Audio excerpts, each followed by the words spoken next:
Narayanguda police station పరిధిలో ఓ ముస్లిం వ్యక్తి హిందూ దేవతలను రాతి దేవుళ్లని అభివర్ణించారు. దీంతో సదరు వ్యక్తిని పోలీసులు అరెస్టు చేశారు. దీనిపై పోలీసులకు బీజేపీ ఎమ్మెల్యే రాజా సింగ్ ధన్యవాదాలు తెలిపారు.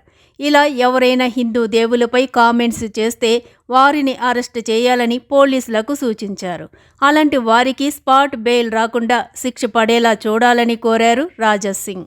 నారాయణగూడ పోలీస్ స్టేషన్ లిమిట్లో నిన్న ఒక ఇష్యూ జరిగింది. ఒక షాప్లో ఒక ముస్లిం సమాజంకి చెందిన ఒక వ్యక్తి వెళ్ళి ఏదో కొన్ని డబ్బుల విషయంలో గొడవ జరిగింది. గొడవ అక్కడ వరకు ఆగలేదు.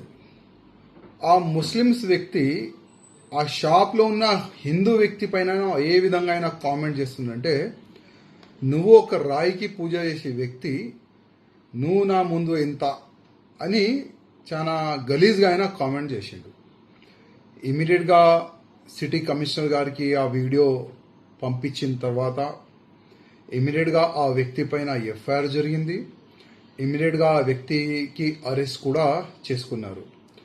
నేను మా పోలీస్ కమిషనర్ గారికి హృదయపూర్వకంగా ధన్యవాదం చెప్తున్నా. అదేవిధంగా ఇట్లాంటి వ్యక్తులు ఎవరైనా ఉండని, మా హిందూ ధర్మం పైన కానీ మా దేవుళ్ళ పైన కానీ ఇట్లాంటి ఎవరైనా కామెంట్ చేస్తే దయచేసి కమిషనర్ గారు వాళ్ళకి స్పాట్ బెయిల్ రాకుండా కొద్దిగా సరైన సెక్షన్లు వేసి అట్లాంటి వ్యక్తికి జైలుకి పంపిస్తే ఇంకొక వ్యక్తి అట్లాంటి కామెంట్ చేయడానికి 100 సార్లు ఆలోచన చేస్తారు.